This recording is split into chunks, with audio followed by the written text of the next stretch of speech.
Assalamualaikum warahmatullahi wabarakatuh. Saya Muhammad Faisal Raffi dengan NIM 203012420021 dan rekan saya yang bernama Satriaji Permana CV dengan NIM 2030124124100021. akan menjelaskan hasil tugas besar data science kami yang berjudul Credit Score Prediction Model Using Machine Learning Based Financial Transaction Pattern Analysis. Dan langsung saja kita ke link code-nya untuk mempersingkat waktu. Yang pertama yaitu ada import library.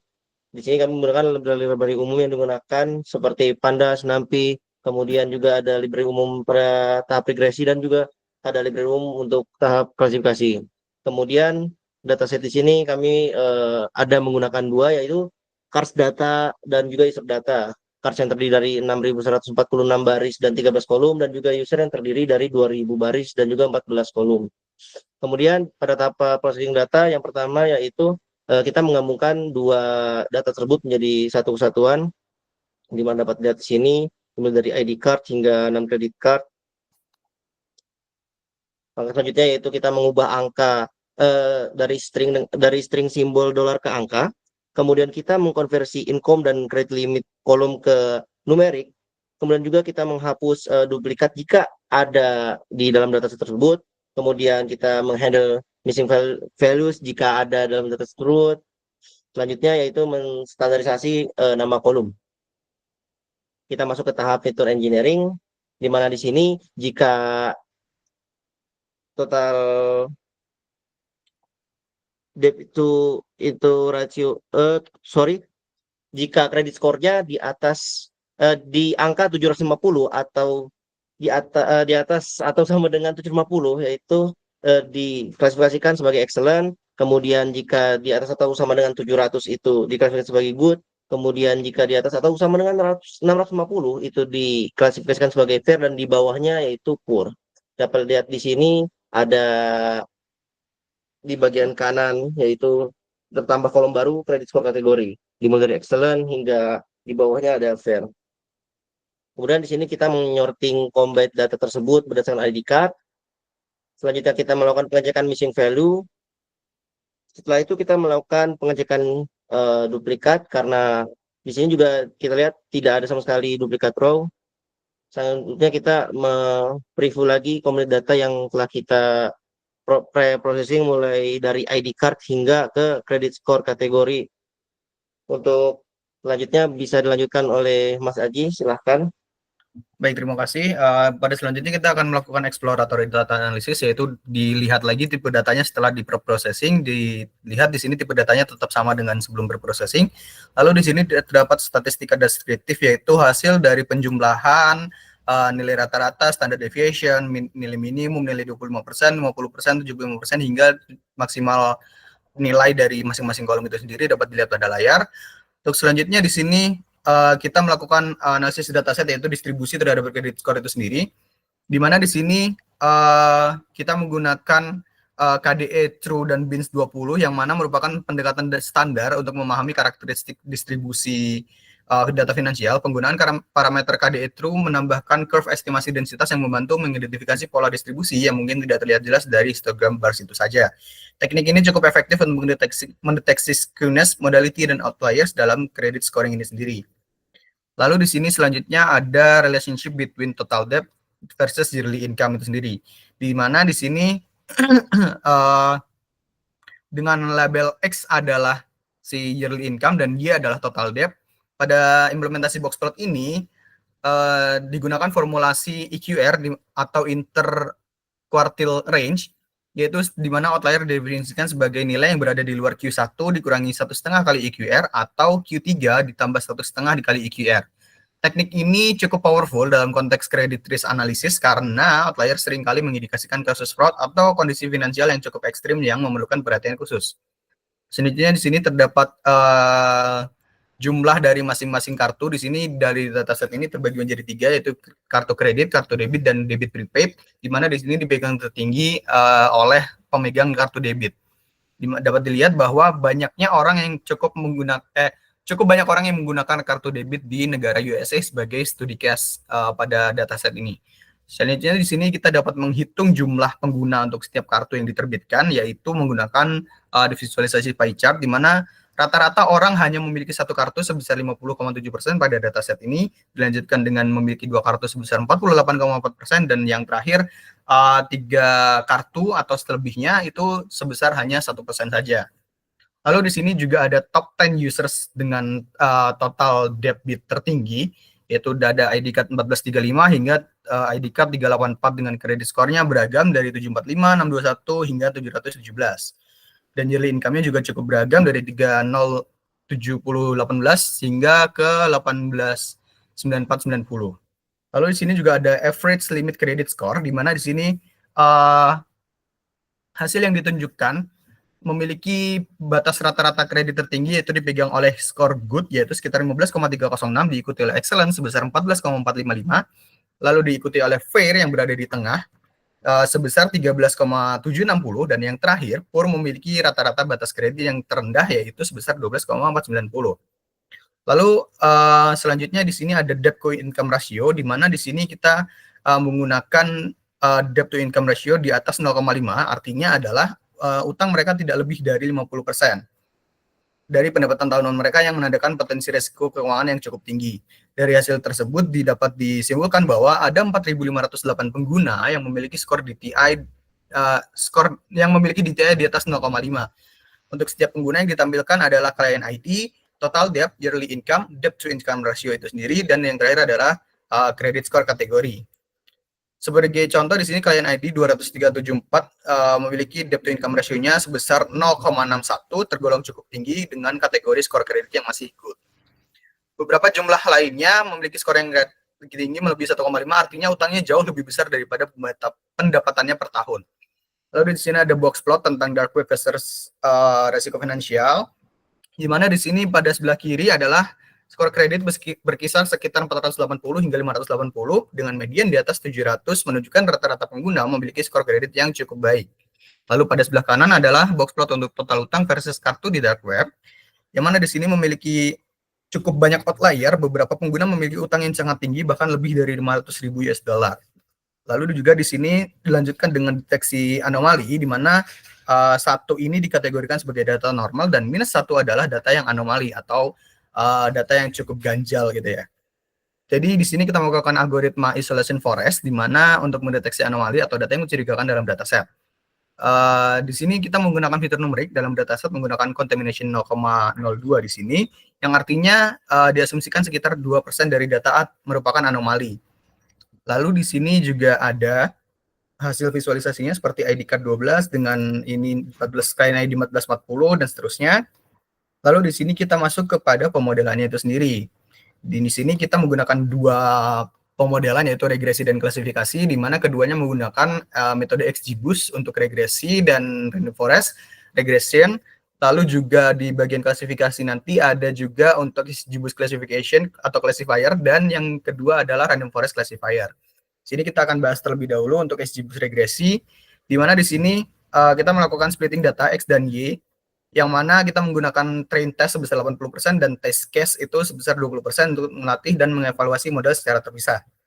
Lalu di sini dapat kita lihat hasil evaluasi modelnya. Yang pertama adalah RMSE sebesar 2,26. RMSE itu digunakan untuk melakukan menghitung rata-rata kesalahan prediksi model pada kredit score itu sendiri. Angka yang mengindikasikan seberapa jauh rata-rata prediksi model meleset dari nilai sebenarnya.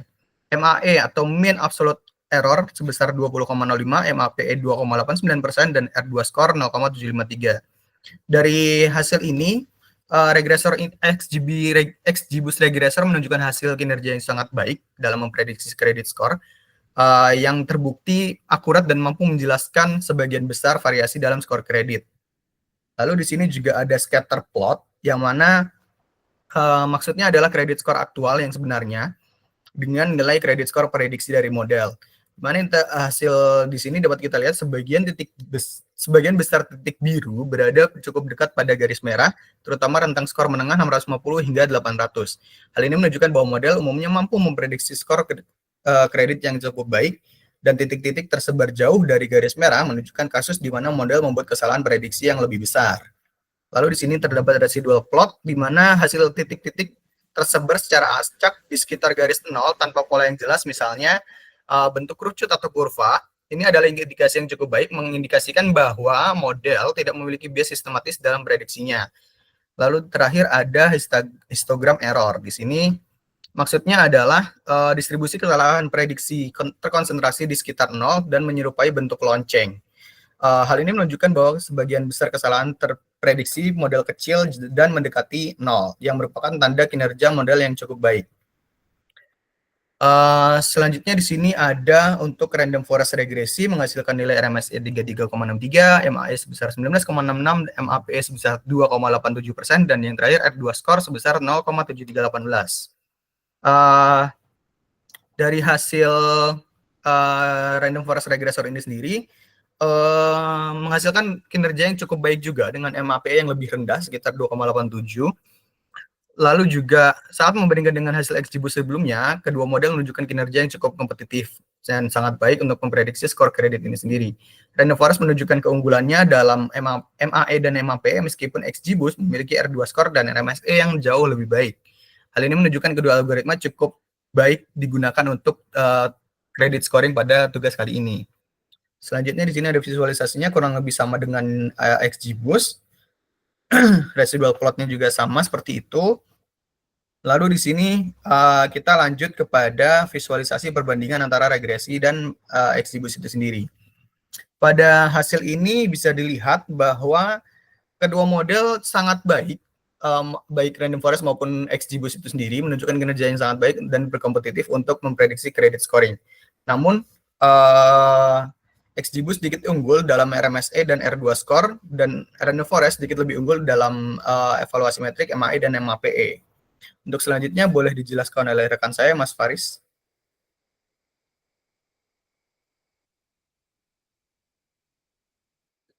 Baik, terima kasih sebelumnya. Mungkin untuk mempersingkat waktu langsung saja ke bagian confusion metriknya dulu Mas untuk Random Forest. Ya, jadi confusion metric ini menunjukkan kinerja klasifikasi Random Forest terhadap 4 kelas, yaitu excellent, fair, good, dan poor. Di mana kelas good memiliki jumlah prediksi benar terbanyak yaitu 413, menunjukkan akurasi yang tinggi untuk kelas ini. Kemudian kelas excellent dan fair juga terklasifikasi dengan sangat baik, masing-masing dengan 339 dan 269 prediksi benar. Selanjutnya untuk kelas poor menghasilkan model ini menghasilkan 119 prediksi benar, namun masih terjadi kesalahan klasifikasi terutama ke kelas fair and good. Dari gambar ini kita dapat menarik kesimpulan bahwa model Random Forest ini menunjukkan performa klasifikasi yang cukup akurat dengan sebagian besar prediksi berada pada diagonal, yang berarti banyak prediksi yang sesuai dengan label aktual. Selanjutnya mungkin naik lagi Mas ke bagian hasil klasifikasinya, yaitu ini adalah hasil evaluasi model Random Forest berdasarkan metric precision, recall, dan F1 score, di mana model memberikan performa terbaik pada kelas excellent dan good dengan F1 score masing-masing sebesar 0,95. Selanjutnya kelas fair juga memiliki kinerja yang baik dengan F1 score 0,92. Namun, performa terendah terjadi pada kelas poor dengan precision 0,84 dan recall 0,80, menghasilkan F1 score 0,82. Secara keseluruhan, akurasi model mencapai 0,93 atau 92,68%. Sedikit lebih tinggi, lanjut ke confusion metric bagian XGBoost dulu, Mas.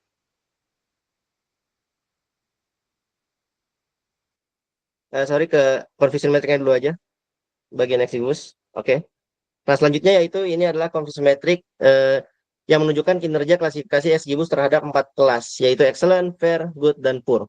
Di mana model mampu mengklasifikasikan dengan sangat baik pada kelas good dengan 411 prediksi benar. Selanjutnya untuk kelas excellent, terdapat 333 prediksi benar dari total data dengan kesalahan klasifikasi yang relatif kecil ke kelas fair dan good. Selanjutnya, kelas fair juga terklasifikasi cukup baik dengan 265 prediksi benar, meskipun terdapat beberapa prediksi salah ke kelas good dan excellent. Sementara untuk kelas poor, model memprediksi dengan benar sebanyak 121 kali, namun masih terdapat kekeliruan terutama ke kelas good. Secara umum, XGBoost ini menunjukkan performa yang baik dengan mayoritas prediksi berada pada diagonal utama, menandakan akurasi klasifikasi yang tinggi untuk tiap kategori. Mungkin naik lagi Mas ke bagian classification reportnya. Baik. Ini adalah hasil evaluasi model XGBoost menggunakan metric precision, recall, dan F1 score untuk masing-masing kelas, di mana kelas excellent, fair, dan good menunjukkan performa yang sangat baik dengan F1 score di atas 0,92. Sedangkan kelas poor memiliki performa paling rendah dengan precision 0,88 dan recall 0,81, menghasilkan F1 score sebesar 0,85. Selanjutnya, akurasi keseluruhan model ini adalah sebesar 0,92 atau 92,27%. Selain itu, nilai rata-rata makro dan weighted yang terlihat di situ juga untuk precision recall dan F1 score berada di angka 0,91 hingga 0,92, menunjukkan bahwa model bekerja seimbang di seluruh kelas meskipun ada ketidakseimbangan jumlah data.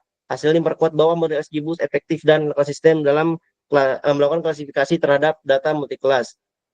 Mungkin selanjutnya kita kembali dulu ke random forest yang top 10 atau importance.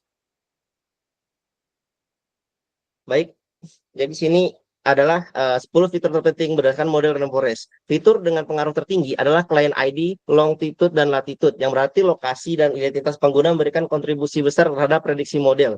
Selanjutnya, fitur keuangan seperti debt to income ratio, total debt, dan yearly income juga berperan signifikan dalam mengaruhi hasil prediksi.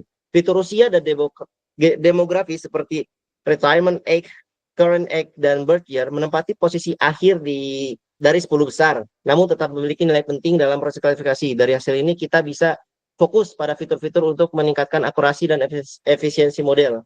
Selanjutnya untuk XGBoost, Mas. Ya, baik. Jadi selanjutnya ini adalah 10 fitur terpenting dari model klasifikasi XGBoost. Yang pertama yaitu fitur dengan kontribusi tertinggi adalah client ID, longitude, dan latitude. Masing-masing memiliki nilai penting di atas 0,08. Sorry.